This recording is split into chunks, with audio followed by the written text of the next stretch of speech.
안녕하세요. 저는 46살 여자입니다. 어렸을 적 우리는 제법 넉넉하게 사는 중산층 집안이었습니다. 사업을 하는 아빠는 경제적으로도 가정적으로도 든든한 존재였고 엄마가 몸이 약한 것 빼고는 형제 4명과 우애 좋게 잘 지냈습니다. 저의 남매들은 영특하고 똑똑한 편이었습니다. 언니는 미술에 탁월한 재능이 있었고 동생 한 명은 법조인이 되고 싶어 했으며 다른 동생은 의사가 되고 싶었습니다. 저 역시 피아노로 제법 잘 치는데 유명 음대를 다니고 있었습니다. 그중 장남인 오빠는 차기 아빠의 길을 이어 저희 집을 든든하게 받쳐주는 기둥이었습니다. 대신 오빠는 아빠처럼 사업에 관심이 있는 것보다 교육자의 길을 원했어요. 학문적으로도 영민한 오빠는 명문대학교를 장학금으로 마친 뒤 부윤 교수의 꿈을 안고 미국으로 유학 떠날 준비를 했습니다. 아빠는 우리 남매들을 위해 물심양면으로 지원해 주셨어요. 꿈을 잘 키워야 한다. 꿈을 꾸게 된다면 그것을 이룰 수도 있는 법이야. 머리로 생각하고 가슴으로 믿을 수 있다면 무엇이든 이룰 수 있단다라며 항상 좋은 조언을 해주셨습니다. 저를 비롯한 남매들은 저희 아버지를 진심으로 존경했고 그 시절 제가 기억하는 가족이 가장 행복했던 시절이었습니다. 하지만 어느 날 행복의 여신은 등을 돌렸고 쉴 틈 없는 불행이 닥쳐왔습니다. 바로 아버지가 쓰러지신 것이었어요. 평소 혈압이 높으셨던 아버지가 IMF로 인해 회사 경영이 큰 타격을 맞게 되면서 모든 수단과 방법을 가리지 않고 회사를 지켜내려던 노력이 무색하게도 마침내 부도를 맞게 되었습니다. 이에 경영자로서 책임을 못 다한 채 아버지는 병원에 입원하신 지 얼마 되지 않아 충격으로 눈을 감으셨고 엄마와 저희 남매들은 아빠라는 기둥을 잃은 상처로 몇 날 며칠을 슬픔으로 지내야만 했습니다. 아버지의 장례를 치르자마자 우리는 또다시 현실을 마주해야만 했습니다. 회사에 막대한 채무로 인해 주변 곳곳에 차압딱지가 붙었고 제 경제적 상황은 나락에 떨어지고 말았습니다. 엄마 역시 큰 충격을 받아 병원에 입원했고 저희 형제들은 한자리에 모아 어떻게 이겨내야 할지 고민했습니다. 당시 오빠는 연락을 받고 공부 중인 미국에서 돌아온 상황이었고 언니와 저는 대학생 동생들은 중학생과 고등학생이었습니다. 오빠는 하던 공부를 그만두고 한국으로 돌아오기로 했고 오빠를 비롯한 언니와 저는 돈을 벌어 어떻게든 집안을 끌어나가는 쪽으로 결론을 내렸어요.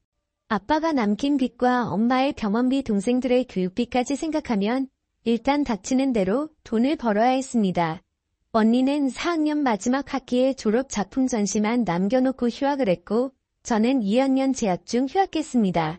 저는 피아노 전공이라 주로 연주 아르바이트를 많이 했는데 휴학을 하고 본격적인 돈벌이에 뛰어들면서 한 친구가 상황의 소식을 듣고 제게 전부를 하나 주더군요.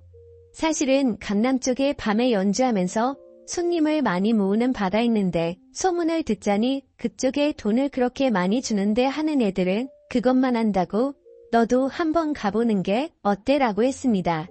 전 처음에는 기막힌 나머지 친구를 다그쳤어요.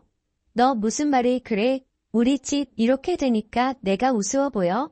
밤에 연주하면서 손님들 맞는 일을 하면 딱 봐도 그렇고 그런 일이잖아.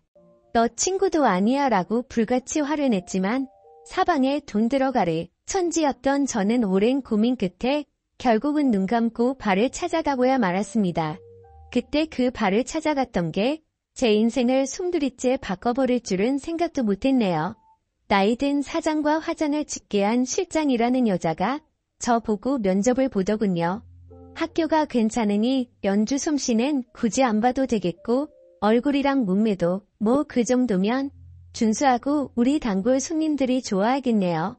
우리 반은 다른 곳이랑 다르게 수준 높고 점잖은 분들만 오셔서 크게 문제될 건 없을 거예요. 손님들 관리만 신경 쓰면 kit도 두둑하게 챙겨받아 꽤 짭짤하게 벌어갈 테니까 열심히 잘해봐요 라고 얘기를 하니 벌써부터 심장이 두근두근 거리더군요. 저는 가족한테는 연습을 핑계로 당분간 학교 근처 친구네에서 지내다가 그날 밤부터 바로 근무에 돌입하기로 했습니다. 실제로 저와 같이 일하는 아가씨들은 저와 같이 응대생들이었고 전공도 가지각색이었어요. 바이올린, 피아노, 블루 트럼펫, 튜바 등등 악기 편성 또한 다양했습니다. 주로 클래식이나 재즈를 연주했고 손님들의 호응에 따라 지목받으면 곁으로 가서 맞춰주었습니다. 바에서 말한 대로 점잖은 고객들이 대다수 많이 오긴 했지만 간혹 멍멍이 같은 손님들도 들리고는 해서 그야말로 손님복은 복불복이었습니다. 주로 옆에서 잔을 채워주고 말도 못해주는 일을 했지만 간혹 분위기 취해서는 없는 위험한 제안도 많이 받기도 했어요. 그런 손님들 간상이 떼버리고 제가 벌었던 수입은 낮에 껴 빠지게 번 수입과는 비교도 되지 않을 만큼 많았습니다. 저는 기쁜 마음에 동생에게 용돈을 팍팍 줬고 엄마의 밀린 병원비도 납부했어요.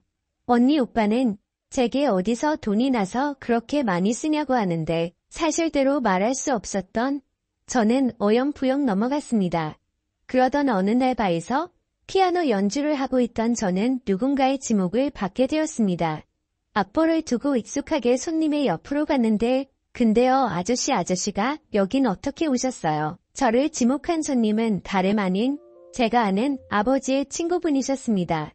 아빠에게 어릴 적 고향 친구이자 사업 파트너였던 아저씨. 저의 남매들 어릴 때부터 하나 같이 잘 챙겨주셨던 바로 그분이셨습니다. 반가운 마음에 인사를 하자 아버지 친구분은 웃으시더군요. 원래 내가 여기 단골이었는데 요새 일이 바빠 잠시 못 들렸거든. 이 근처에서 볼 일이 있어 머리 식힐 겸 잠시 들렀는데 내가 연주를 하고 있다고나 하고 술을 권유하시는데 저는 어찌됐든 손님은 손님인지라 잔을 채워드리고 아저씨와 잔을 부딪혔습니다. 아버지 친구분이랑 일하고 있자니 사실 자리가 불편하긴 했지만 당시에는 어찌됐든 반가운 마음이 커서 서로의 근황을 주고받기 바빴습니다. 참 아저씨 아들인 오빠는 잘 지내죠? 결혼했다는 소식 들었어요. 제 첫사랑이 사실 오빠였는데 아저씨랑 오빠랑 집에 놀러오면 언니랑 저랑 맨날 오빠 차지하려고 했잖아요. 아빠는 우리 속도 모르고 서로 사이좋게 놀아 말했고 그때가 불과 몇 년 전밖에 안 된 것 같은데 모든 게 너무 많이 바뀌어 버렸어요 라고 말하면서 저도 모르게 눈가가 붉어지며 눈물이 고이더군요. 아저씨는 제게 손수건을 내밀며 눈물을 닦아주고 안아주었습니다. 다 잊고 이제 새로 시작해야지. 지나간 과거를 붙들고 살아봤자 뭐하겠니? 앞으로 현실에 맞춰 살아야지. 앞으로 종종 너를 보기 위해 와야겠구나 하고 하시며 제게 수표 몇 장을 꺼내 쥐어주셨습니다. 아저씨의 마음이 따뜻해 저와 얼마나 고맙던지요. 그때까지만 해도 전 아저씨가 무슨 마음으로 다가오는 건지 알 수 없었습니다. 아저씨와 저는 그 이후로 봐서 항상 만남을 가졌습니다. 처음에는 아빠 친구로서 제게 삶의 희망적인 조언도 주시고 좋은 말씀도 많이 해주셨습니다.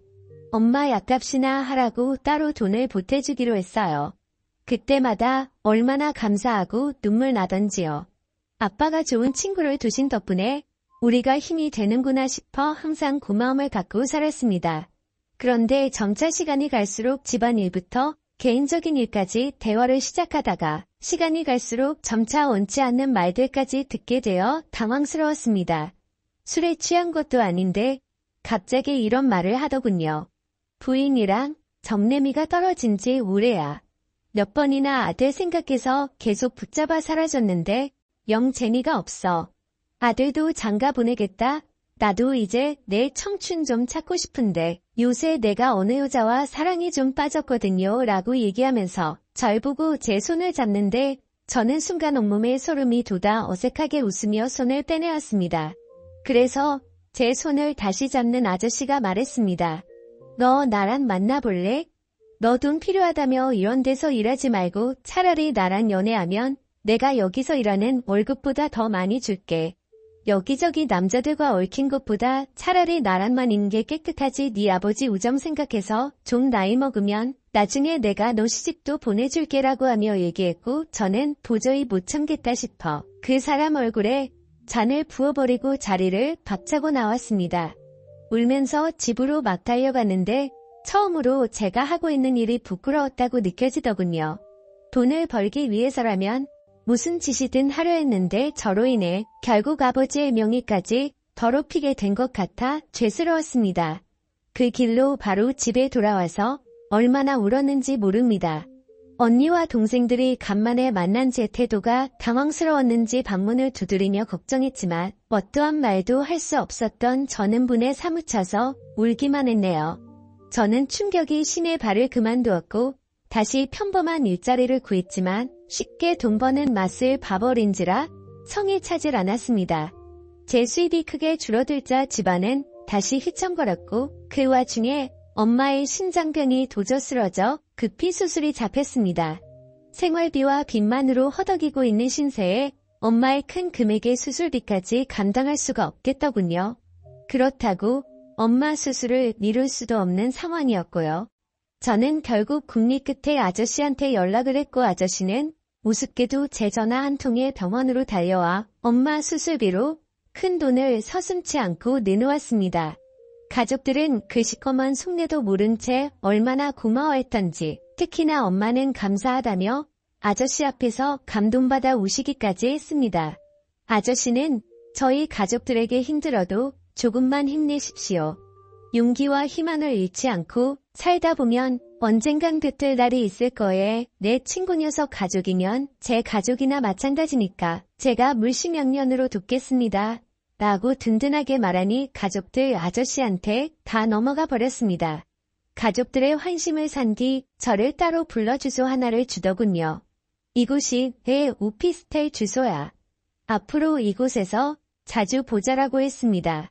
저는 그렇게 30여 년 차이 나는 아버지 친구와 파국의 미래가 보이는 더러운 사이를 시작했습니다. 대가로 저는 그토록 필요했던 돈을 얻었고요. 아저씨가 저를 어찌나 마음에 들어했는지 말만 잘하면 원하는 금액을 쉽게 나오더군요. 저로 인해 조금씩 집안 환경은 나아지기 시작했습니다. 언니 마지막 학기도 잘 마쳤고 동생들 학원도 좋은 데로 옮겨 원하는 대학 진학을 위해 뒷바라지를 아낌없이 해줬어요. 집도 조금 나은 환경으로 이사하게 해줬습니다. 형제들은 제가 큰 돈을 벌어오자 처음에는 그 돈 어떻게 벌었냐고 캐묻고 의심했지만 점차 자신에게 돌아오는 혜택이 많아지니 입을 다물었습니다. 제가 돈을 내놓지 않으면 살 수가 없으니 뭔가 찝찝한 일을 한담 뭐라 할 재간이 없어 아예 입을 닫은 것입니다. 처음엔 곤란하지 않아 다행이다 싶었지만 한편으론 형제들이 무서워지더군요. 그러다가 교수의 꿈을 포기한 최학원 강사로 월급쟁이 노릇하고 있던 오빠가 저를 앉혀놓고 말했습니다. 나 사실은 미국에 있는 교수님께 연락이 왔어. 내 사정 알고 장학금 지원해 주시겠다는데 일단 미국에 들어가려면 최소한의 보증금이 필요해. 내가 나 좀 도와주면 안 될까? 이번이 나한테는 정말 마지막 기회라서 그래.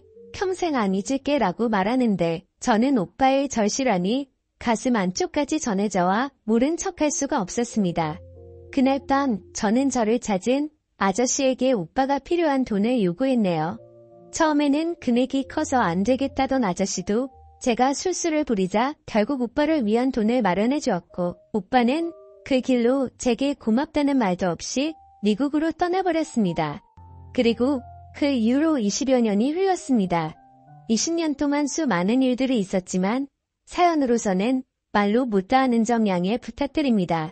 대강 큰 틀만 말씀드린다면 저는 그 이후로 그렇게 향후 몇 년간 아저씨의 첩생활을 하면서 아저씨 본부인에게 머리채도 잡혀보고 온갖 더러운 꼴 비참한 꼴도 당해보고 심지어 아저씨의 아이까지 갖게 되었습니다. 본부인으로 인해 집안에까지 모든 일이 알려지게 되었고 저는 가족들에게 돌이킬 수 없는 낙인이 찍혀왔습니다. 집안을 일으켜 세운 긍정적인 대가는 참으로 혹독했네요. 이혼모가 돼버린 저에게 아저씨는 시집 보내주겠다는 약속을 저버리고 더 어리고 예쁜 여자에게 마음을 뺏겨가 버렸습니다. 아이까지 낳고 첩생활하면서 받은 돈이 상당히 있음에도 불구하고 제 수중에 가진 재산은 얼마 되지 않았어요. 허나 정작 제 도움 받은 형제들은 다 잘되어 떵떵거리며 잘 살게 되었습니다. 오빠는 돌아와서 그토록 바랬던 정교수가 되었고 집안 좋은 여자와 결혼을 했습니다. 모든 형제들이 오빠의 결혼을 축하했지만 저는 초대받지 못했습니다. 행여 제가 알까봐 다들 쉬쉬했고 그건 다른 형제들의 일도 마찬가지였어요. 언니는 미대를 졸업해서 외국 사람과 결혼하고 한국을 떠났고 동생 한 명은 5급 행시에 합격해 공무원이 되었으며 다른 한 명은 의사가 되었습니다. 언니 시집갈 당시 모자를 다는 혼수자금 보태고 온갖 더러운 일 다 해가며 동생들 편하게 공부하게 등록금 다 대주고 공부 뒷바라지 해줬는데도 제 잘나서 얻은 권리인 줄 알더이다. 그들이 받은 돈 안에 숨겨져 있던 제 처절한 피눈물과 안을 철저하게 외면했습니다. 그나마 엄마 연락을 가끔 있는데 엄마도 다르지 않더군요.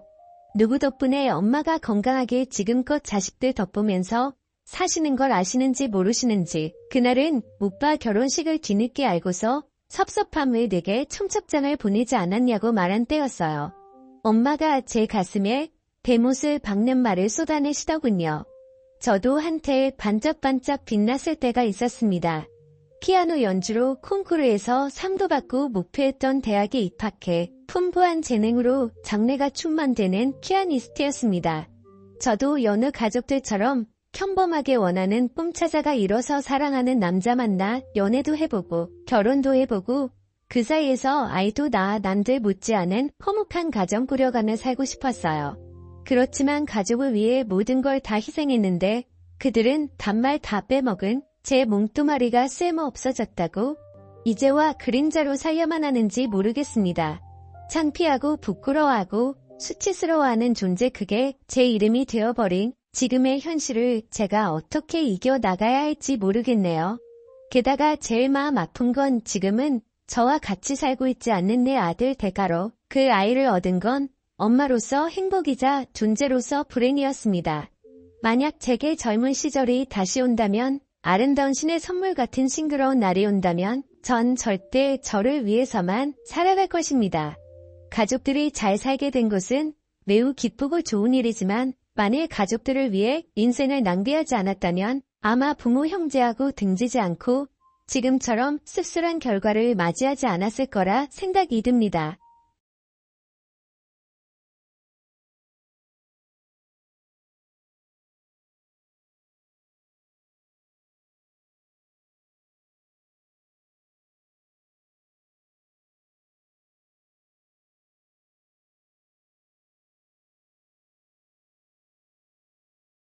본인처럼 지내고 있고 사실상 저희는 바람을 피우고 있는 상황인 거죠. 정말 잘못한 것도 알고 있고 반성하고 있습니다. 제가 욕먹을 거 뻔히 알면서도 이 글을 쓰는 이유조차도 아내에게 미안한 마음과 도저히 이런 식으로 계속 만나는 건 도저히 아닌 것 같아서 이제는 이 만남을 정리해야겠다고 생각해서입니다. 문제의 발단이 되었던 헌팅을 한 제 친구는 그때 그 여자와 아직까지도 썸을 타면서 만나는 중이라고 합니다. 이틀 전에 연락이 와서는 슬슬 고백을 해볼까 하더군요. 그래서 진도는 어디까지 나갔냐고 물어봤는데 아직 아무런 스킨십도 하지 않았다고 합니다. 유부남인 저는 그 사고를 쳤는데 이혼인 제 친구는 아직 스킨십조차 하지 않았다니 참 아이러니하네요. 결국 겉으로만 보면 저와 아내 친구 둘이서만 눈이 맞아서 이런 만남을 갖고 있는 거겠죠. 정말 저는 어떻게 해야 할지 너무 고민이고 걱정이 됩니다. 아내에게 솔직히 어떻게 된 일인지 처음부터 끝까지 말해주면 용서를 해줄까 생각도 해봤지만 한두 번 만난 것도 아니고 제 아내의 평소 생각과 행실을 보면 절대 용서를 해주지는 않을 것 같습니다. 남편이 불륜을 한 걸 좋아할 여자는 없을 뿐더러 제 아내는 일반적인 사람들보다 더 보수적이어서 그런 걸 혐오하는 수준의 사람이거든요. 실제로 아내의 어릴 적 동창 친구 중 불륜을 한 친구가 있는데 그 친구와 거의 평생지기 친구임에도 불구하고 바람을 피운 사람과는 만날 가치가 없다면서 상욕을 해대며 그 친구와는 손절을 하더라고요. 평생 만나오던 친구인데도 사람 취급 안 하고 내치는 성격인데 제가 사실대로 말하면 어떻게 될지는 안 봐도 비디오겠죠. 제 생각에는 제가 아무리 무릎 꿇고 용서를 빌어도 절대로 그냥 넘어갈 사안은 아닌 것 같습니다. 아마도 이 사실을 말해준다는 건 저는 제 아내와 이혼을 각오하고 말을 해야겠죠. 차라리 아내의 친구와 연락을 평생 끊고 아무 일도 일어나지 않는다면 깨끗이 관계를 정리하겠는데 복수심에 아내에게 모든 사실을 말해버릴 것 같기도 하고 참 애매한 상황이라 답답합니다. 솔직히 이렇게 매일같이 걱정은 하고 있으면서도 아내의 친구랑 만나면 또 아내 생각은 조금은 잊혀져 버리고 하지만 확실한 건 저는 제 아내를 더 많이 사랑하고 가정을 지키고 싶습니다. 이런 말도 안 되는 일들이 반복되다 보니 어떻게 해야 할지 너무 고민이 되네요. 제가 어떻게 하는 게 가장 최선의 방법일까요? 정말 이기적이라고 욕하셔도 할 말이 없고 죄송합니다. 욕먹을 거 뻔히 알지만 이렇게 용기 내서 올리게 된 건 그만큼이나 제가 누구에게 물어볼 사람이 없습니다. 짧은 글이라도 해결책이 될 만한 글을 댓글로 남겨주시면 정말로 감사하겠습니다.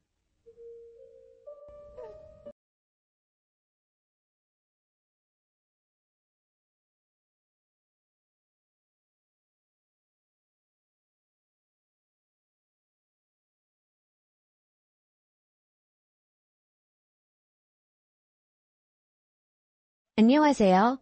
저는 올해 30대 초반이 되었고 딸아이 한 명을 키우고 있는 유부남입니다. 사실 이 이야기를 글로 적어볼까 말까 한참을 고민해봤습니다. 하지만 저를 두고 떠나버린 전 여자친구가 생각나기도 했고 이제는 몇 년이 지난 일이어서 허심탄회하게 이야기할 수 있을 것 같아서 이렇게 글을 씁니다. 저는 20살에 여자친구를 만나게 되었습니다. 여자친구는 같은 대학교에서 같은 학과를 다니고 있는 여자였고 얼굴도 예쁠 뿐만 아니라 항상 남들을 배려해주는 모습에 제가 반하게 되었죠. 결정적으로 제가 고백을 하게 되었던 계기가 있었습니다. 저희는 사회복지학과였고 그룹으로 과제가 있어서 같이 실습을 나가게 되었던 거죠.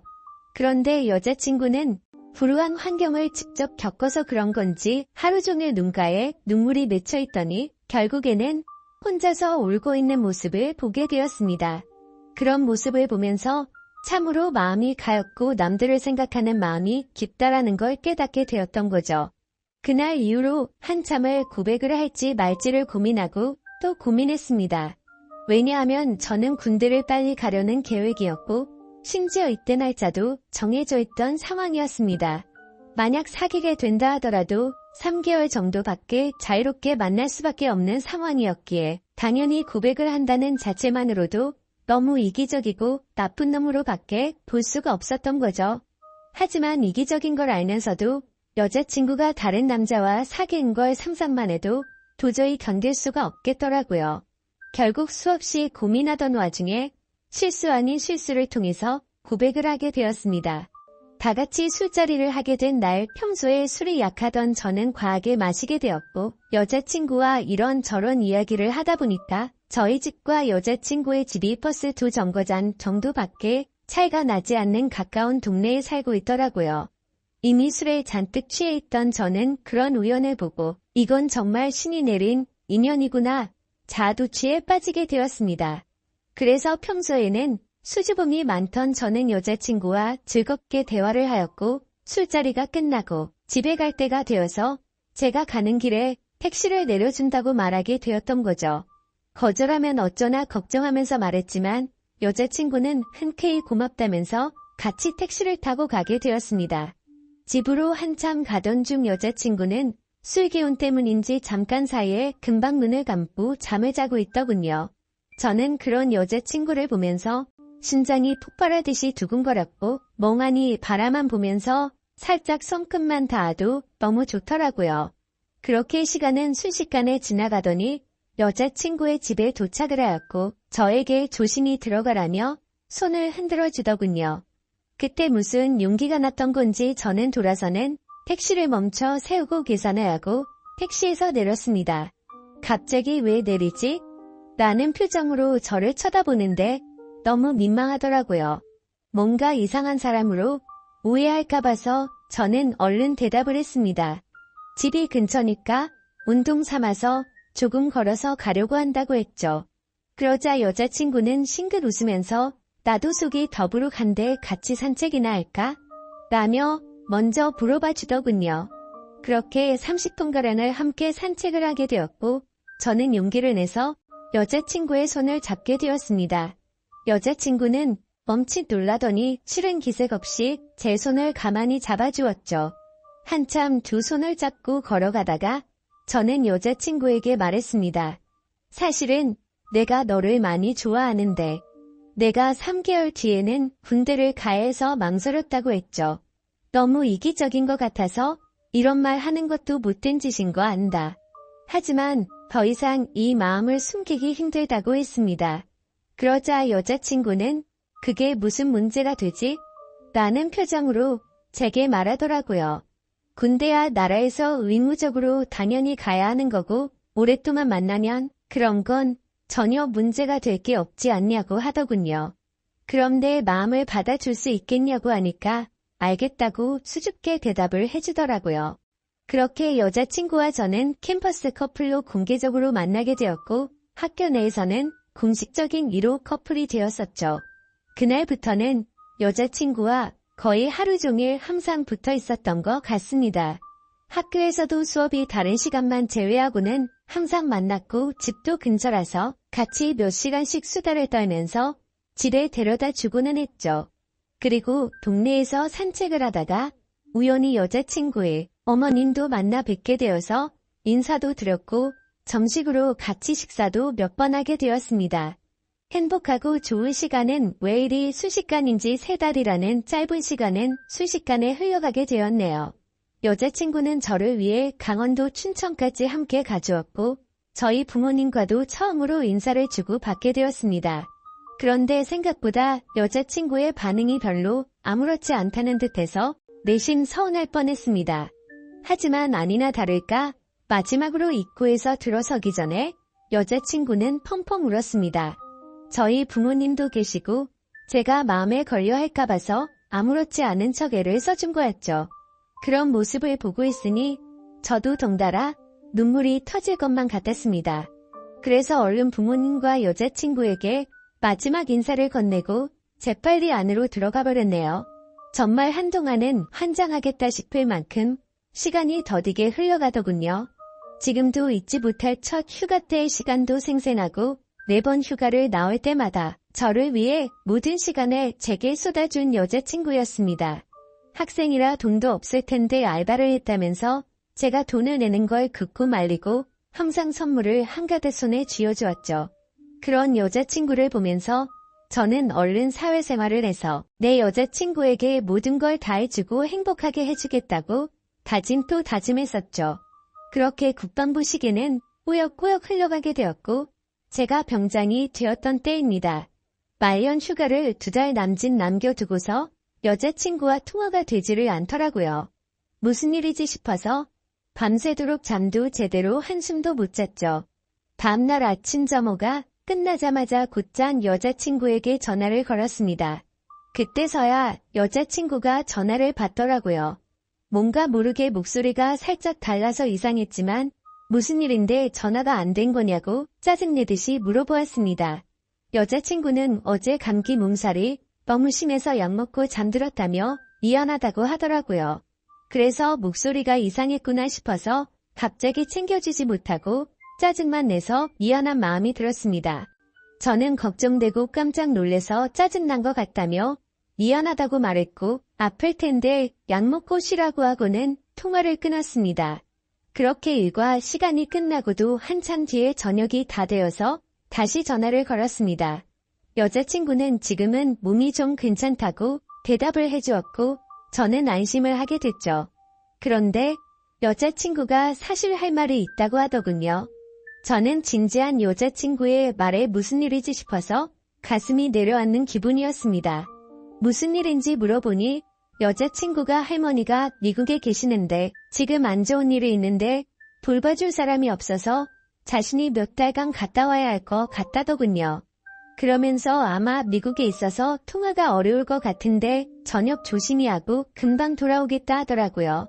저는 나름 걱정한 것보다는 다행이라는 생각에 그럼 조심히 다녀오고 편지라도 꼭 하라고 했습니다. 그렇게 그날 여자친구와 마지막으로 통화를 하게 되었습니다. 안 그래도 더딘 국방부시계는 여자친구가 미국으로 떠나고 나서부터는 시간이 더욱 더디게 가더군요. 하지만 결국 시간은 더디게 흐르고 흘러 저는 드디어 전역을 하게 되었죠. 당연히 전역을 하고서 여자친구와 함께 여행도 가고 행복한 시간을 가질 줄 알았습니다. 하지만 제 곁에는 여자친구가 없었기에 도저히 행복한 기분이 들지가 않더라고요. 그래서 저는 여자친구가 편지로 알려준 미국 전화번호로 전화를 걸었습니다. 하지만 그 번호는 연결이 되지 않는 번호더군요. 그렇게 몇 날 며칠을 기다렸지만 제가 전역을 한 걸 당연히 알 텐데 연락이 오지 않았습니다. 전역의 기쁨보다도 우울한 기분만이 가득했습니다. 온갖 생각이 다 들더니 내게 거짓말을 하고 나를 버린 건가라는 생각이 들더라고요. 도저히 참지 못하고 며칠 동안을 여자친구의 집 근처를 배회하였습니다. 그러다가 제 두 눈을 의심하면서 심장이 내려앉는 것만 같았습니다. 미국에 갔다던 여자친구가 아파트 단지로 들어오더니 집으로 향하더군요. 저는 너무 화가 나서 당장 뛰어가서 크게 소리를 지르면서 불러 세웠습니다. 깜짝 놀란 여자친구는 엄청 당황해하는 표정을 짓더니 갑자기 울어버리더군요. 저도 너무 당황한 나머지 갑자기 왜 그러냐면서 어깨를 토닥여 주었습니다. 그러자 갑자기 제게 정말 죄송해요 라고 하더라고요. 갑자기 존댓말로 미안하다고 하는데 이게 무슨 일인지 도저히 이해가 되지 않았죠. 그렇게 아무 말 못하고 있으니 여자친구인 줄 알았던 그녀는 지혜 언니의 쌍둥이 동생이랍니다. 여자친구에게 쌍둥이 동생이 있다고 얼핏 들은 것 같은데 이렇게 똑같이 생겼을 줄은 몰랐죠. 저는 울고 있는 여자친구의 동생에게 제가 소리 질러서 많이 놀랬죠. 제가 죄송해요 하고 말했습니다. 그런데 아무 말 없이 펑펑 울기만 하더라고요. 이걸 어떻게 해야 하는 건가 당황해하는데 뒤에서 제 이름을 부르는 익숙한 목소리가 들렸습니다. 뒤를 돌아보니 여자친구의 어머니셨고 어머님은 보자마자 저를 안아주면서 그동안 고생 많았겠다고 말씀해 주시더군요. 그렇게 혼란스러운 상황은 진정이 되었고 셋이서 함께 여자친구네 집으로 올라가게 되었습니다. 난감한 그 상황에 여자친구를 찾는 게 예의가 아닌 듯해서 가만히 있었습니다. 그러다가 어머님은 어렵게 첫 마디를 꺼냈습니다. 사실 진작에 이 얘기를 해줬어야 했는데 너무 늦게 알려줘서 미안하다고 말씀하시더군요. 사실은 그랬습니다. 경장이 되고 연락이 안 되던 그날 밤 여자친구는 집으로 돌아오던 길에 음주 뺑소니 사고가 일어났고 그 자리에서 구급차로 응급실로 갔지만 결국에는 세상을 떠나고 말았다고 했습니다. 저는 그 충격적인 말을 듣는 순간 눈물이 터져버렸습니다. 어릴 때를 제외하고 울어본 적이 없었던 그런 제가 저도 모르게 눈물이 났죠. 제가 우는 모습을 보고는 어머님과 여자친구의 동생도 같이 눈물을 흘렸습니다. 어머님은 제가 이런 소식을 들으면 얼마 남지 않은 군대 생활이 너무 걱정이 됐고 혹시라도 나쁜 마음 가져서 타령을 하거나 사고를 칠까 봐서 이 사실을 숨기셨답니다. 그래서 다음날 여자친구의 동생을 시켜서 전화를 받게 했던 거였죠. 여자친구처럼 배려심이 깊은 어머님은 나름대로 저를 생각해서 거짓말을 하셨던 겁니다. 하지만 저는 도저히 그 상황에서는 화가 나서 참지를 못하겠더라고요. 아무리 그래도 그렇지 어머님도 힘드신 건 아는데 이건 아닌 것 같다면서 말을 했습니다. 정말 죄송하지만 지금 당장은 나가볼 테니 다음에 다시 뵙자고 말씀을 드렸습니다. 그러자 제가 너무 걱정이 되었는지 어머님과 여자친구 동생의 번호를 제게 적어주시면서 마음 좀 추스르고 궁금한 거나 힘든 거 있으면 언제든지 연락하라고 하시더군요. 그런 착한 어머님의 마음씨를 보고 있으니 눈물이 더 쉴 새 없이 나더라고요. 소중한 딸을 잃어서 마음이 아프신데 불구하고 저를 배려해 주시는 모습에 죄송했습니다. 어머님과 동생에게 제가 너무 당황스러워서 그렇다며 정말 죄송하다고 하고는 나갔습니다. 저는 도저히 제 마음이 추스러지지가 않았습니다. 며칠 동안 방 안에 틀어박혀서 술만 마셔댔지만 울고 또 울었습니다. 부모님도 제 이야기를 얼핏 알게 되셨기에 저를 걱정은 하셨지만 따로 건들지는 않으셨죠. 그때는 정말 너무 많이 힘이 들었습니다. 술을 마셔도 눈물이 나고 가만히 있어도 눈물이 나고 또 화장실에서 용변을 보다가도 눈물이 나더군요.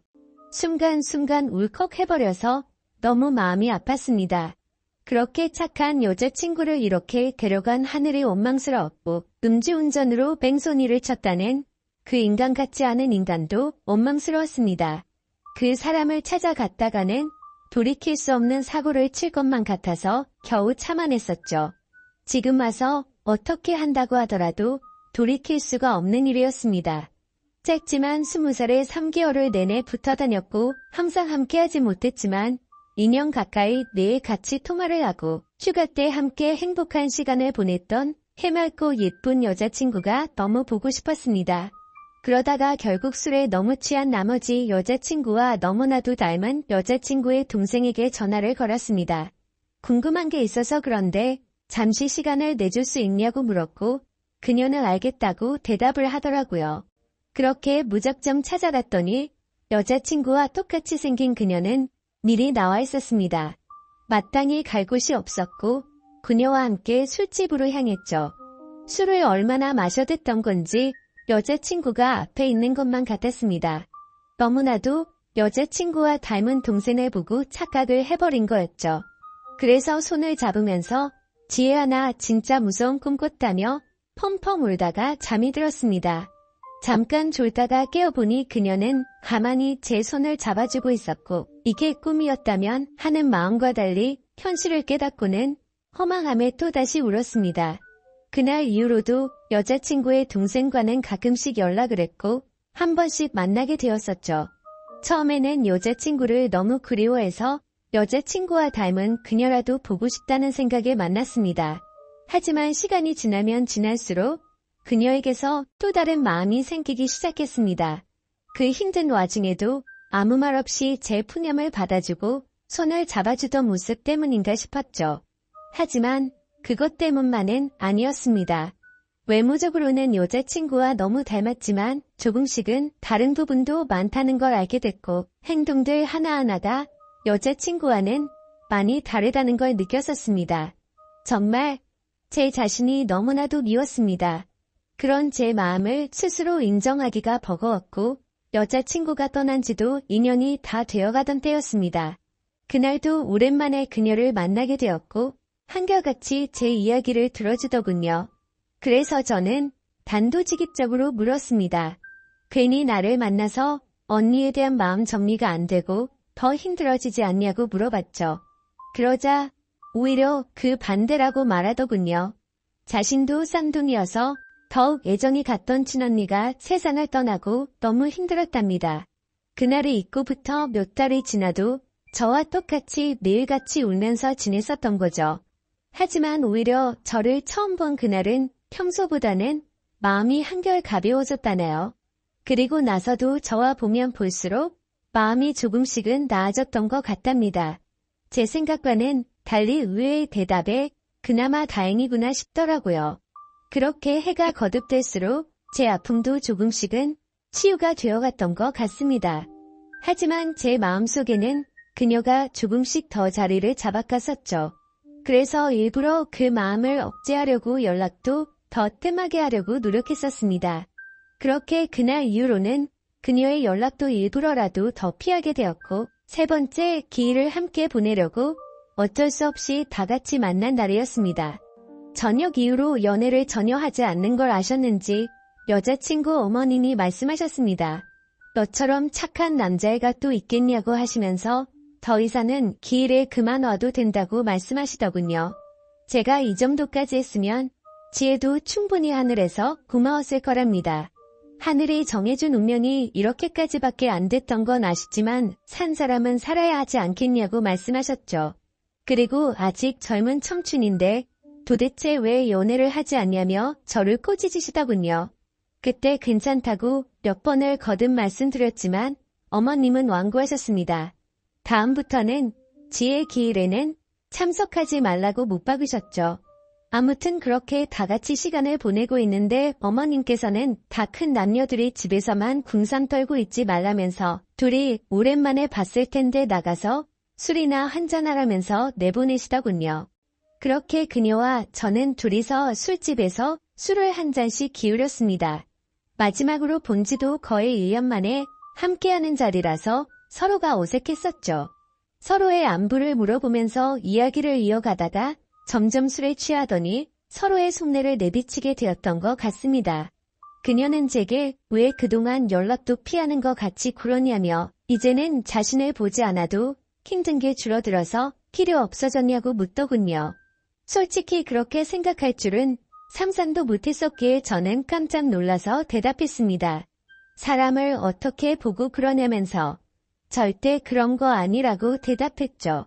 그러자 그러면 왜 연락을 그렇게 피한 거냐며 따지듯이 묻더라고요. 술도 취했었고 갑작스러운 질문에 당황한 나머지 저도 모르게 말했습니다. 우리가 계속 만날수록 여자친구한테 미안한 것 같아서 라고 대답이 나와버렸고 그 말을 내뱉는 순간 아차 싶었습니다. 그녀는 왜 언니한테 미안한 건데요? 라고 묻더군요. 그때부터는 그냥 궁상맞게 핑계를 대느니 사실대로 말하기로 마음을 먹었습니다. 작년에 나를 만났을 때 내가 힘들지 않냐고 물었을 때 기억나냐고 했습니다. 그녀는 당연히 마지막으로 만났을 때 일이라서 기억난다더군요. 저는 솔직하게 말했습니다. 나도 모르게 점점 여자친구의 모습보다도 당신이라는 사람이 내 마음에 자리 잡아갔다고 했죠. 하지만 감히 어떻게 세상을 떠난 여자친구의 동생과 만날 수가 있겠냐며 내 마음이 자꾸만 흔들려서 일부러라도 계속해서 연락을 피한 거라고 했습니다. 그 말을 들은 그녀는 한참 동안 아무런 대답도 없었습니다. 그렇게 둘 다 어색하게 술만 한 잔씩 마시고 있다가 10분 정도를 가만히 있더니 고심 끝에 대답하듯 그녀가 말했죠. 저도 마찬가지예요 라고 대답하더군요. 순간적으로 제 귀를 의심하고 곧바로 되물었습니다. 마찬가지라고요? 저도 사실 계속해서 생각이 나서 한동안 너무 고민이 많았어요. 그래서 어떻게 지내는지 너무 궁금해서 연락하고 싶은 걸 참고 또 참았다네요. 그런데 어제 꿈에서 언니가 나왔는데 너무 생생한 꿈을 꿨답니다. 무슨 꿈이냐고 물어봤더니 언니가 너무 밝은 미소로 웃으면서 저를 잘 보살펴달라고 했다고 하네요. 사실 그녀도 자신의 속마음을 말할 생각 같은 건 절대 하지 않았는데 어제 그 꿈 때문에 언니도 우리가 만나길 바라는 게 아닐까 싶어서 고심 끝에 솔직한 마음을 말했답니다. 다른 사람들을 그렇게 배려하고 착한 여자친구가 생각나서 또 울컥하더군요. 그날 밤 저희는 그렇게 오랜 대화를 통해서 서로의 진심을 확인하게 되었고 결국에는 정말 조심스럽게 연애를 시작하게 되었습니다. 제게도 지혜의 마음에 절대 상처를 주지 않도록 그녀에게 평생을 바치겠다 마음을 먹었죠. 아마 그녀도 저와 같은 마음이었을 것 같습니다. 그렇게 연애를 시작하게 되면서 가족과 친구 그 누구도 저희가 사귄다는 건 몰랐습니다. 아무리 예쁜 사랑이라 할지라도 남들의 눈에는 어떻게 비춰질지 잘 알고 있었죠. 연애를 시작하면서 저희는 약속을 한 게 있었습니다. 같이 일해서 버는 돈 10분의 1을 저금하기로 하였고 평생 동안 봉사활동에 그 비용을 보태 쓰기로 했던 거였습니다. 하늘이 원망스러워서 봉사활동도 다 그만뒀었지만 왠지 하늘에서 편히 쉬고 있을 지혜를 위해서라도 그러고 싶었습니다. 그렇게 저와 그녀가 연애를 시작한 지도 5년이라는 시간이 금방 지나가더군요. 그날 이후로는 지혜의 기일에도 더 이상은 참석하지를 않았었죠. 하지만 내년 어머님의 생신에는 선물을 드리고 주기적으로 연락도 드려왔지만 동생과 연애를 한다는 사실은 차마 말씀을 드리지 못했었습니다. 모든 사람이 다 충격이 크겠지만 그 중에서도 어머님의 충격이 가장 크실 걸 잘 알았고 반대를 하시면 어떡하나 너무 걱정이 컸었죠.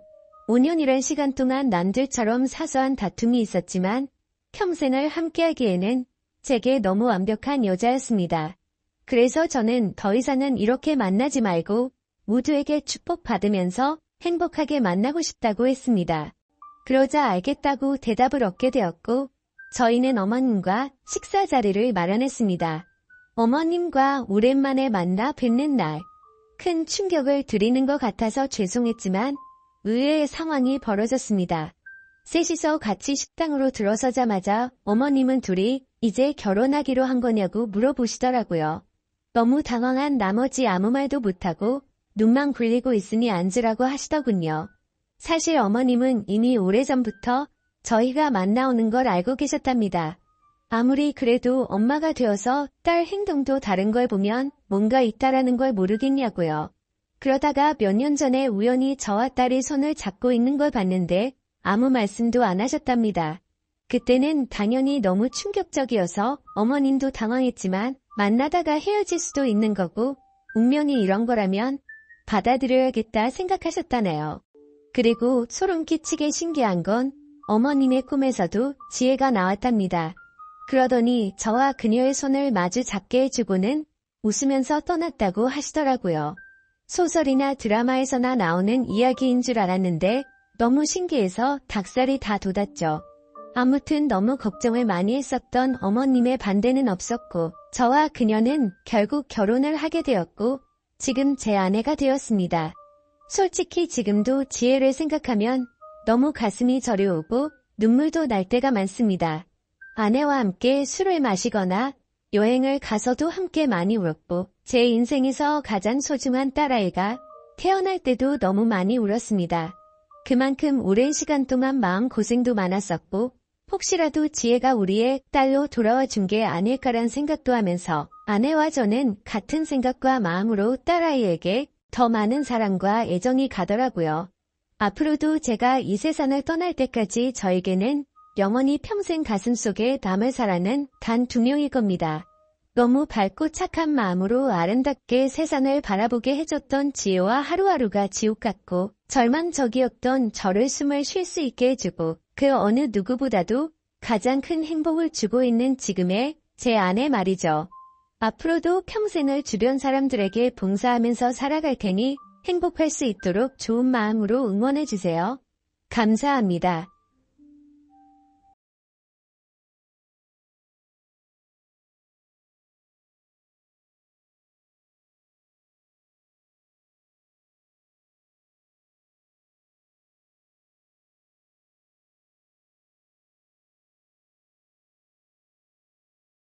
안녕하세요. 이런 곳에 사연을 보내게 될 줄은 정말 생각도 못했습니다. 말 주변이 없어서 어떤 것부터 적어야 할지 고민이네요. 우선 저는 올해 막 34살이 된 남자입니다. 제가 아내를 만난 것은 5년 전 친구의 소개를 통해서 만나게 되었습니다. 아내는 유치원 교사를 하고 있었고 저는 지방의 조그만 회사를 다니고 있었죠.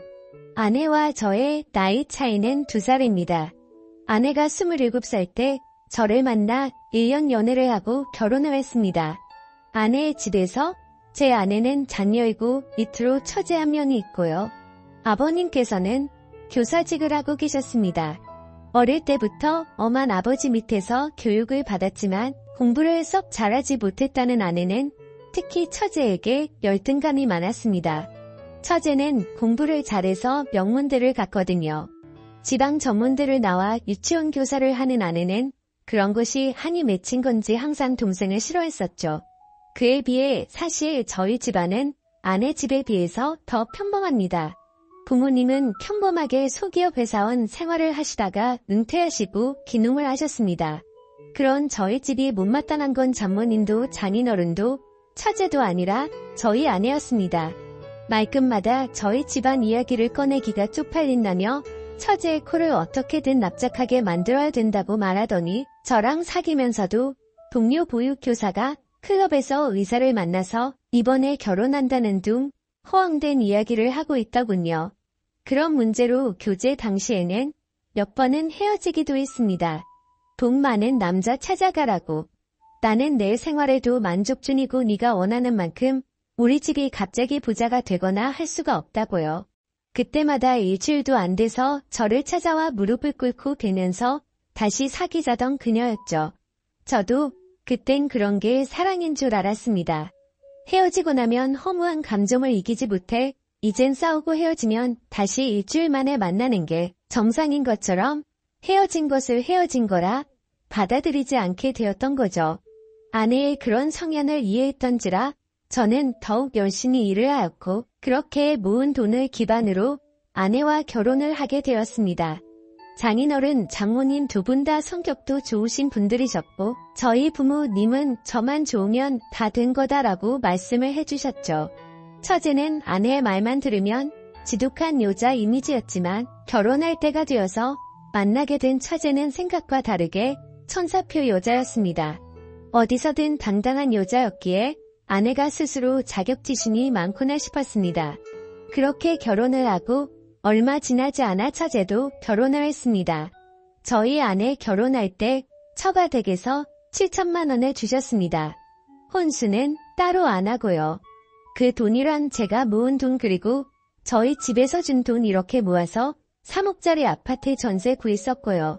그리고 처제가 결혼할 때는 3천만 원 줬다고 하더군요.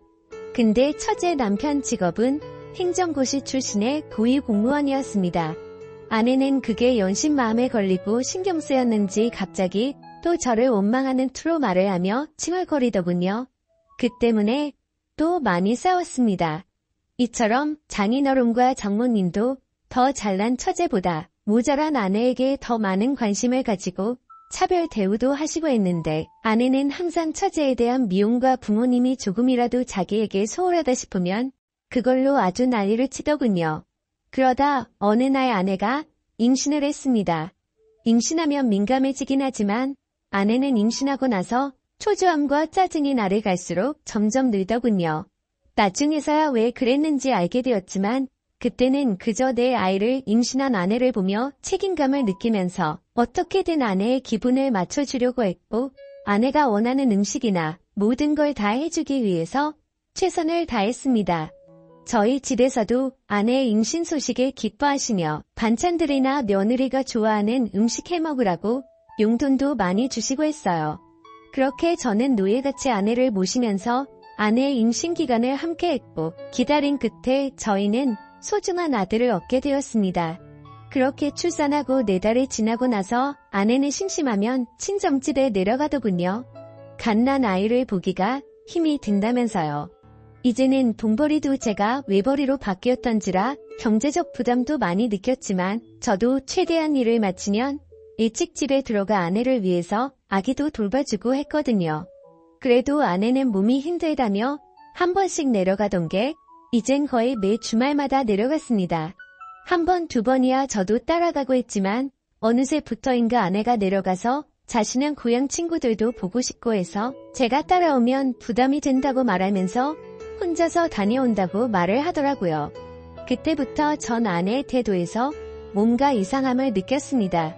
그러던 중 주말이 되자 한사코 저보고 따라오지 말라며 혼자서 처가를 내려가더군요. 그래서 집에 잘 도착한 건지 걱정이 되어서 아내에게 전화를 걸었더니 받지 않았고 장모님께 전화를 하니까 아이만 맡겨두고 친구랑 놀러간다며 말하고 바로 나갔다고 하더군요. 그래서 장모님께 솔직히 말씀 좀 부탁드린다고 요즘 아내 이상한 점이 없냐고 하니 장모님이 머뭇거리시더니 사실 아내가 육아로 스트레스를 너무 많이 받았는지 내려올 때마다 이렇게 친구들이랑 놀고 온다고 하더군요. 저는 컴퓨터로 아내가 깔아둔 핸드폰 분실 추적 기록을 따라서 아내가 어디에 있는지를 찾아봤더니 위치가 그 동네 번화가로 나오더군요. 그래서 짜증이 확 나서 아내에게 계속해서 전화를 하였고 받을 때까지 연속적으로 전화를 했습니다. 근데 전화를 받자마자 아내는 짜증을 내더라고요. 친정집에 와서 좀 쉬지도 못하냐고 버럭 소리를 지르면서 화를 내더니 전화를 끈더군요. 그때 당시에도 아내의 핸드폰은 여전히 번화가였고 클럽의 위치를 가리키고 있었습니다. 그날 몇 시간 동안 계속 아내의 휴대폰을 확인했지만 새벽이 다 되어서도 그곳에서 나오질 않더군요. 결국 그 시간에 택시를 타고 아내가 있는 곳까지 갔더니 역시나 클럽이었습니다. 클럽에 들어갔더니 아내가 남자들 여자들 무리와 한 곳에 섞여서 놀고 있더군요. 얼마나 술을 마셨는지 저도 알아보지 못하고 옆 남자에게 기대어서 자고 있는 모습에 순간 화가 치밀어 오르더군요. 제가 성질을 내자 남자들이 누구냐며 저에게 시비를 걸길래 이 여자 남편이라니까 이 여자 유부녀였냐고 하면서 화를 내고는 가버리고 아내 친구들도 짜증난다며 그 남자들이랑 같이 나가버리더군요. 시간이 조금 지나자 아내는 술이 좀 깼는지 그때서야 저를 알아보며 여긴 왜 왔냐며 오히려 화를 내더군요. 여기가 너가 말하는 집이냐고 장난치냐고 하니까 친구들끼리 놀다 보면 올 수도 있지 이걸 뭐 스토커처럼 이렇게 찾아와서 분위기만 다 조진다는 말에 화가 나서 어깨를 끌어당겨서 일으켜 세웠습니다. 그랬더니 경찰을 불러서 제가 폭행했다고 하더군요. 결국 장모님이랑 장인어른 다 오시고 아내 타일라서 그건 별일 없이 넘어갔는데 아내는 끝까지 지가 잘했다는 듯이 집에 와서도 장인장모 앞에서 고개를 빳빳하게 들고 한 번 논 거 가지고 이렇게 폭력적인 인간이랑 못 지낸다고 이혼할 거라고 큰 소리 치더군요. 그래서 저도 그 자리에서 화가 나서 넌 나랑 신뢰라는 걸 깨버린 거라고 나한테 거짓말하고 클럽이나 다니는 년을 내가 뭘 믿고 아내로 믿냐고 했습니다. 술은 떡이 되어서 다른 남자랑 모텔 갔을지 내가 어떻게 아냐니까. 네가 봤니? 네가 봤어? 하면서 손가락으로 삿대질을 하더군요. 장인은 저한테 너무 흥분한 것 같고 미안하다고 일단 집에 가 있으면 딸을 잘 타일러 보겠다고 하더군요. 저는 너무 화가 났지만 밤이 늦어서 꼭 참고 집에 돌아왔습니다. 그 후 이 상황이 너무 답답해서 동창들에게 이야기를 했더니 제일 친한 친구가 저한테 정말 생각하기 싫은 일이지만 친자가 맞는지 확인을 해보라고 하더군요. 저는 그 말에 며칠을 고민했습니다. 근데 그 제안에 심어진 의심이 떨쳐지지 않고 혹시 설마라는 생각들이 계속해서 커져가서 저도 미쳐버릴 것 같더군요. 결국 아들의 친자 확인을 의뢰했고 저는 검사 결과를 받자마자 처가 댁으로 달려갔습니다. 그리고 도저히 참지 못하고 장모님 앞에서 아내에게 욕을 갈겨버렸습니다. 아내가 경찰 부르라며 난리치길래 바로 얼굴에다가 검사 결과가 담긴 종이 봉투를 던지며 말했습니다. 이 더러운 인간아. 지금 우는 아들이 내 아들도 아니고 넌 바람 펴서 남의 아들 임신하고 나한테 그 유세를 그렇게 했던 거였냐고 했더니 안색이 갑자기 확 변하더군요. 그러더니 이내 네 아들 맞다고 계속 우기더군요. 검사 결과는 보고 말하라고 했더니 그때서야 아무 말도 못하더군요. 임신 초기에 임신 소식 듣고도 기뻐하기보다 우울해하고 초조해했던 게 바로 이것 때문이었던 겁니다. 차후에 들어보니 친구들이랑 클럽 가서 처음 만난 남자랑 실수를 했는데 그 뒤에 임신이 되었고 제 아이인지 그놈 아이인지 헷갈렸다고 하더군요. 근데 한번 바람 폈던 인간이 어디 가겠습니까? 몸 좀 추스러지니 다시 주말마다 내려가서 애 맡기고 클럽 가서 남자들이랑 놀아제낀 거죠. 혼인 취소 소송도 알아봤지만 이 더러운 인간이 결혼하고 나서 있었던 일이라 그런 사이도 안 된다고 하더군요. 그리고 결국 장인어른이랑 장모님 찾아와서 저한테 용서를 구하시며 원하는 대로 하겠다고 하시더군요. 아내녀는 끝내 저 무섭다며 안 찾아오더군요. 하지만 도저히 이 결혼 생활을 이어갈 수 없다고 장인어른과 장모님께 설명을 하였고 결국 합의 이혼을 하였습니다. 애도 돌려줬고 결혼기간도 짧아서 남을 것도 없었고 아내의 위자료 대신해서 장인어른이 다 줬고요. 아들이었던 남의 아들 그래도 정은 줬었는데 참 서럽더군요. 웃긴 건 아내년도 그 남자 연락처도 몰라서 누구 아이인지도 모른다는데 그 말 들고 정말 한 번 더 기가 막히더군요. 결국 몇 년 지나서 소식 들었더니 애는 장인 장모 아이로 들여놓아서 두 분이서 키우고 있고 그 여자는 이 남자 저 남자 만나면서 산다고 하더군요. 참 대단한 여자입니다. 지금까지 제 사연 들어주셔서 감사합니다. 안녕하세요. 저는 30대 후반의 평범한 남자이고 현재는 서울에서 조그만 식당을 운영하면서 살아가고 있습니다. 원래는 아내와 함께 행복한 미래를 꿈꾸면서 시작하게 된 음식점인데 지금은 처제와 단 둘이서 식당을 운영하고 있네요. 정말 남들에게는 결코 일어나지 않을 법한 말도 안 되는 일들이 제게 일어나게 되었죠. 사실 저는 주변 누구보다도 착하지 못한 그런 삐뚤어진 시선으로 세상을 바라보며 살아가고 있었습니다. 어릴 때부터 저는 몸이 정말 허약한 체질이었습니다. 흔히 생각하시는 약골의 얼굴도 못난 탓에 저도 모르게 학창시절 내내 왠지 모를 주변 사람들의 시선에 사람을 기피하게 되었던 거죠.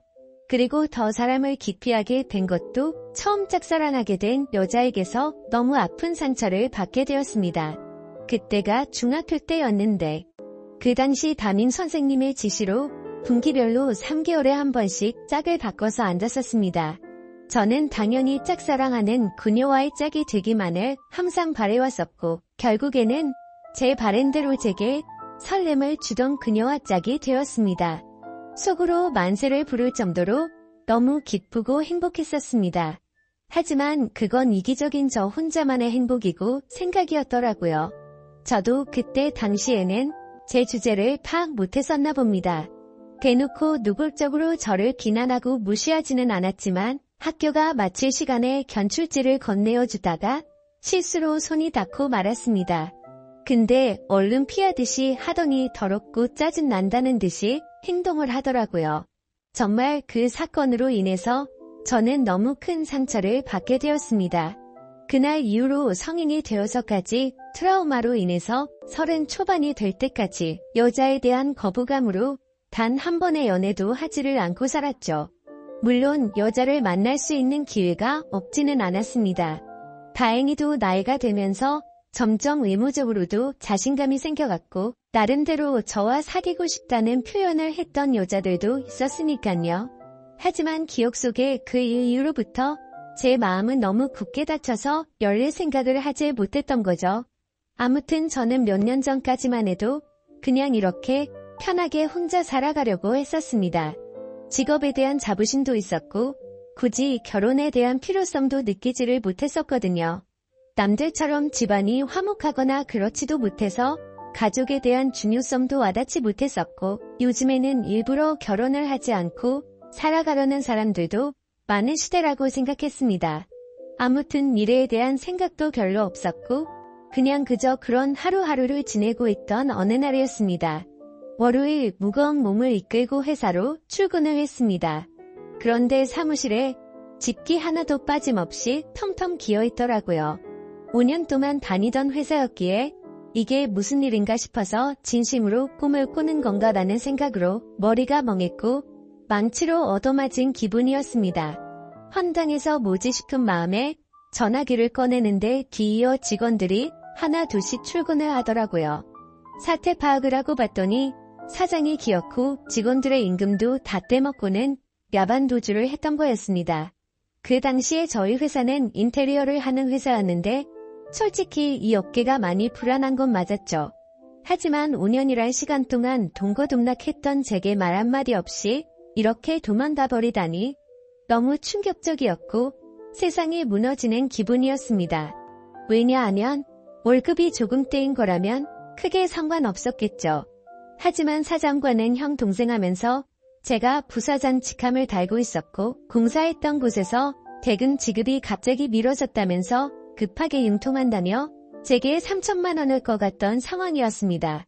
남들에겐 적다면 적은 돈이겠지만 저에겐 정말 큰 돈이어서 충격이 어마어마했죠. 게다가 돈도 돈이지만 제 성격에 모든 사람들을 기피하면서도 외동인 제게 거의 유일하게 친형같이 생각했던 사람이 또 저를 배신하게 된 거였습니다. 저도 환장할 노릇인데 직원들은 제게 이게 어떻게 된 거냐고 물어보더니 시간이 갈수록 저를 다그치면서 몰아붙이기 시작하더라고요. 이러다가는 저도 공범으로 큰일 나겠다 싶었습니다. 저는 직원들에게 빚쟁이들이 올지도 모르니까 얼른 경찰에 신고부터 하자고 설득하고 신고를 하게 되었죠. 그리고서 몇 주가 지나도록 사건은 진척이 없었습니다. 이미 사장놈은 오랜 기간 동안 도주를 계획했던 건지 해외로 출국했는데 잡기가 쉽지 않을 거라고 하더군요. 너무나도 절망적이어서 하늘이 무너지는 기분이 들었습니다.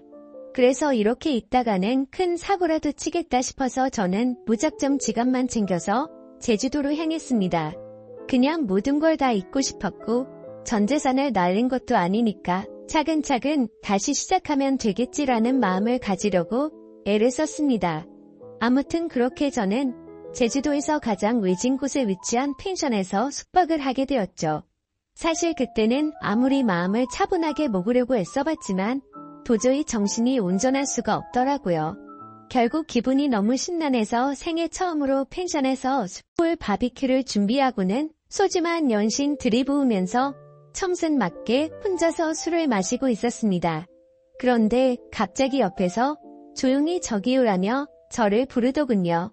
저는 갑자기 들린 여자 목소리에 어버버대면서 깜짝 놀라고 말았죠. 그 모습을 보더니 여자 2명이 저를 쳐다보면서 제가 놀라는 모습이 웃겼던 건지 웃음을 겨우겨우 참아가면서 저를 보고 있더라고요. 너무 민망해서 얼버무리면서 대답을 했더니 자기네들이 해녀 체험을 하고 왔는데 둘이 먹기에는 너무 많고 버리기엔 아깝다면서 혹시 해산물 좋아하면 좀 나눠줄까요? 라고 물어보더라고요. 저는 여자란 대화를 하는 것조차 너무 소심했던 성격인지라 그녀의 눈도 마주치지 못하고 생각이란 필터를 거치지도 못하고 감사합니다 라고 대답을 해버렸습니다. 아무튼 그렇게 나눠준 해산물도 같이 구우면서 주위를 둘러봤더니 펜션에 묵는 사람들이 저와 그 2 여자밖에 없는지 엄청나게 조용하더라고요. 뭔가 뻘쭘하게 혼자서 소주를 마시면서 먹고 있는데 제가 해산물을 줬던 여자가 말을 걸더라고요. 제주도에 혼자 여행 오신 거냐며 너무 낭만적인 것 같다고 하면서 혼자 심심하시지 않냐고 괜찮으면 자기네들이랑 같이 마시는 거 어떻겠냐고 묻더라고요. 평소에 저였다면 절대로 합석은 꿈도 꾸지 못했을 겁니다. 그런데 솔직히 말해서 어릴 적 짝사랑했던 여자 이후로 처음으로 제 눈에 너무 쏙 들어오는 여자였습니다. 그리고 술도 많이 마셔서 조금 취한 상태였기에 어디서 나온 용기였는지 그러자고 대답을 하게 되었죠. 그렇게 그녀들과 저는 합석을 해서 함께 술을 마시게 되었고 이야기를 들어보니 그 둘은 친자매였고 어제 숙소에 도착을 했고 일주일간 머물다가 간다고 하더라고요. 저도 열흘 정도를 예약한 상태라고 했더니 잘 됐다면서 그러면 지내는 동안 잘 지내보자고 먼저 손을 건네더군요. 저는 너무 순맥처럼 쭈뼛거리며 손을 마주 잡고 인사를 했고 술이 취하면 취할수록 2 자매와 저는 재미난 이야기들을 하게 되었습니다. 그때 드는 생각이 저도 모르게 말로 나와버렸습니다. 사실 혼자서 괴로움을 삭히려고 왔는데 혼자 있을 때는 더 괴롭더니 지금은 괴로운 게 다 잊혀지고 너무 즐거운 것 같다고 말했습니다. 그러자 언니였던 제 이상형의 그녀는 무슨 일이냐고 제게 물어봤고 저도 모르게 그동안의 고충을 푸념하듯이 얘기를 하고 말았죠. 그런데 그런 지루하고 재미없는 얘기인데도 불구하고 그녀는 너무 진지하게 저를 똑바로 쳐다보면서 이야기를 들어주고 진심 어린 조언을 해주더라고요. 생전 처음으로 느껴보는 친절함에 저는 너무 행복했고 설레었습니다. 그렇게 꿈처럼 행복했던 시간을 보내다가 자리를 끝 마치게 되었죠. 다음날 저는 전날 있었던 일에 민망해져서는 만나면 인사를 먼저 건네야 하나?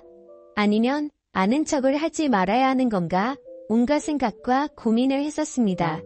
그러나 그런 고민들이 무심하게도 밖에 담배를 피러 나갔더니 그녀는 반갑게 저를 보고 웃으며 인사를 하는데 심장이 쿵 하고 내려앉는 것 같았죠.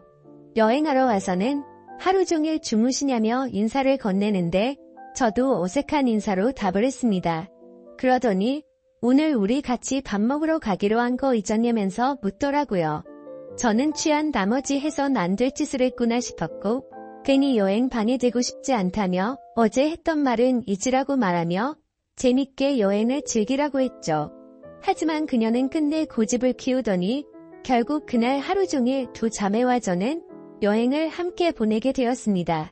그러다 보니 자연스럽게 그녀들과 저는 같이 붙어다니며 매일같이 여행을 함께 즐기게 되었고 정말 꿈만 같던 시간은 너무 순식간에 지나가 버리더군요.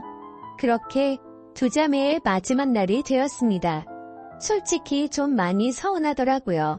고작 며칠밖에 안 되는 시간 동안 저는 그녀에게 더욱 빠져들었고 마지막 인사를 건네는데 저는 도저히 용기가 나지 않았습니다. 그때 그녀는 갑자기 제게 포옹을 하면서 덕분에 즐거운 여행이었다고 말을 건네주더군요. 너무 외롭게 살아오던 저는 순간적으로 마음이 울컥해서 눈물이 날 뻔했습니다. 그렇게 그녀들을 떠나보내고 혼자서 남은 여행을 보내는데 이건 도저히 여행이 아니다 싶더라고요. 행복한 시간들이 끝나고 나서 또다시 괴로움이 시작된 건 아니었습니다. 오히려 그녀와 지낸 시간들 덕분에 괴로움은 이미 잊은 지 오래였고 그녀를 또다시 보고 싶다는 생각이 너무 간절해지더라고요. 그래서 저는 인생을 살면서 가장 큰 용기를 내게 되었죠. 평생 혼자서 살다가 연애는 꿈에서조차 생각 못하던 제가 그녀와 함께 행복한 시간을 갖고 싶었습니다. 집으로 돌아온 저는 진짜 하루 종일 고민을 하다가 용기를 내서 그녀에게 전화를 걸었습니다. 어두침침한 제 성격과는 다르게 그녀는 반갑다는 듯이 밝게 전화를 받아주었습니다. 저는 조심히 잘 가셨는지 해서 연락드렸다고 하니까 그녀는 그렇지 않아도 조심히 여행 잘 마쳤는지 궁금했다고 되물어 봐주더군요. 그렇게 몇 마디를 주고받게 되었고 어차피 제가 말을 잘하는 편도 아니었기에 단도직입적으로 말했습니다. 제가 주말에 서울에 일이 있어서 가게 됐는데 시간 괜찮으면 밥이나 먹을까요? 라고 물어봤습니다. 그러자 잠깐의 고민도 없이 그녀는 그러자고 대답을 했고 약속을 잡은 뒤에 통화를 끊게 되었죠. 얼마나 긴장을 했던 건지 손이 떨리고 등에 땀이 흘러내릴 정도였습니다. 며칠 뒤에 약속 시간에 그녀와 다시금 만나게 되었고 행복한 시간은 또다시 순식간에 흘러가더라고요. 그날은 그냥 정말 보고 싶다는 생각에 갔던 거지 고백을 하려거나 그런 마음은 전혀 없었습니다. 하지만 마지막으로 들어간 와인바에서 와인을 마시다 보니 또 헤어지는 게 너무나 슬프더군요. 저는 그녀에게 앞으로도 계속해서 보고 싶다고 말했습니다. 그러자 그녀는 다른 여자들과 달리 제 마음을 알아줬는지 더 이상은 떠보지 않았고 제 손을 잡아주더라고요. 그렇게 제 인생에서 가장 사랑하는 그녀와 저는 연인이 되었고 남들에겐 힘들다고 하던 장거리 연애가 제게는 너무나 행복한 나날이었습니다. 아무리 멀다 한들 그녀를 매주 볼 수 있다는 건 제게는 너무 과분한 일이었죠. 우리는 그렇게 행복한 연애를 3년간 이어갔고 그녀 덕분에 저는 과거와 비교하면 너무나도 정반대의 사람이 되어 있었습니다. 새로운 직장에서 사람들과 웃으면서 대화도 잘 이어갔고 성실하고 착한 그녀를 따라서 고아원의 봉사활동을 다녔는데 제 마음이 너무 평온해지는 걸 느꼈습니다. 하루하루가 너무 행복해졌고 이렇게 살아갈 수만 있다면 가정이라는 걸 꾸려서 평생을 행복하게 지내고 싶다라는 생각이 들더라고요. 저는 그렇게 달라진 제 스스로에게 결심을 하고 그녀에게 청혼을 하였습니다. 그녀는 제 청혼을 받아주었고 저희는 결국 사랑의 결실을 맺게 되어 결혼을 하게 되었죠. 그 당시에 아내는 서울에서 처제와 함께 조그만한 식당을 운영하고 있었습니다. 그래서 아내와 상의 끝에 제가 이직을 하기로 했고 결혼을 하면서 제가 서울로 올라오게 되었죠. 아내와 저는 인생에서 가장 행복한 부부처럼 그 누구도 부럽지 않게 지냈습니다. 결혼한 지 2년 동안 한 차례도 다툼이 없을 정도로 주변에서 누구나 다 예쁘게 봐주었죠. 그렇게 행복한 나날들을 보내다가 제가 다니던 회사가 또다시 부도가 나면서 저는 일자리를 또 잃게 되었습니다. 그때부터는 이렇게 불안한 직업을 하는 게 맞는 건가라는 고민에 빠져들었고 막상 또 새로운 일자리를 구하려고 하니 직장 생활에 지쳐 있었죠. 그러다 힘들어하던 중 아내와 더 오랜 시간을 붙어 있고 싶었고 그동안 모은 돈을 보태어서 새로운 식당을 여는 게 어떨까 생각이 들었습니다. 저는 인테리어 회사를 다니던 경험을 살려서 아내가 모르게 직접 발품 팔아서 새로운 식당 자리도 알아보고 양식에 어울리는 인테리어 포트폴리오를 만들어서 아내에게 말했습니다. 더 이상 내 일에 흥미를 잃어서 직장에 다니는 건 그만하고 당신과 처제를 도와서 가게를 더 크게 해보고 싶다고 하면서 설명을 해줬죠. 한참 아무 말 없이 지켜보던 아내는 제 선택을 존중해주면서 그러자고 했고 그날부터 저와 아내 그리고 처제는 새로운 식당을 열기 위해서 분주하게 준비를 했습니다. 결국 저희는 날은 작지만 예쁜 식당을 열게 되었고 기대 이상으로 식단은 장사가 잘 되었습니다. 제 선택에 있어서 정말 많이 불안했고 걱정도 많았는데 이렇게 행복해도 되나 싶었죠. 아내도 솔직히 오랫동안 해오던 가게를 옮기는 게 불안했고 무서웠는데 저 하나만을 믿고서 그 큰 결정을 바로 내려줬던 걸 알게 되었습니다. 저는 착한 아내에게 너무 고마웠고 평생을 행복하게 해줄 거란 마음을 제 가슴에 되새겼죠. 하지만 하늘이 너무 원망스럽게도 제 바람과 그 행복은 산산조각이 나게 되었습니다. 아내가 일을 하던 도중에 갑자기 쓰러지게 되었습니다. 처음에는 가게가 바쁜 탓에 과로해서 그런 거겠지 하며 아내를 안심시켰었죠. 며칠 뒤 정밀 검사를 받아본 결과가 나왔고 의사 선생님은 너무 위험한 위치에 암이 발견되었다고 말하더군요. 드라마나 영화에서나 들어봤지. 이런 일이 제 아내에게 생길 줄은 정말 상상조차 못했기에 그 자리에서 바로 눈물이 났습니다. 의사 선생님이 말을 이어갔습니다. 이런 말씀 들을 때가 자신도 가장 마음이 아프다고 하면서요. 솔직히 말해야 할 것 같다며 아무래도 너무 위험한 수술이 될 것 같다고 하면서 아내분에게도 솔직히 말씀을 드려야 한다고 하더라고요. 그 말을 듣는데 아내를 처음 만났던 제주도에서 처음 만난 그날 밤이 떠오르고 그동안의 일들이 순식간에 주마등처럼 지나가는데 저도 모르게 애처럼 펑펑 울어버렸습니다. 아내에게 이 모든 사실을 솔직하게 털어놓는다는 게 너무나도 어려웠습니다. 하지만 저를 저보다도 잘 아는 아내는 저를 보자마자 눈치를 채더라고요. 펑펑 울어서 알아본 건지 너무 경직되어 있는 저를 알아본 건지 저는 있는 사실 그대로를 말해줬습니다. 아내는 괜찮은 척하면서 오히려 저를 위로해주면서 말을 하더라고요.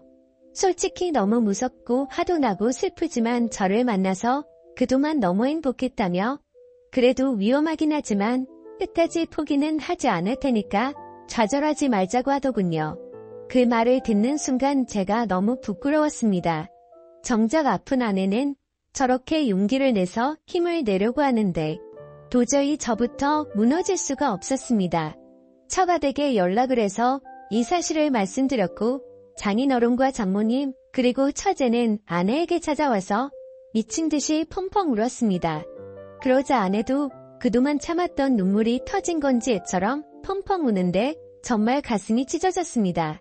그렇게 아내는 항암 치료를 시작하게 되었고 날이 가면 갈수록 급속도로 야위어가는 아내를 보고 있으니 모든 게 너무 원망스러웠습니다.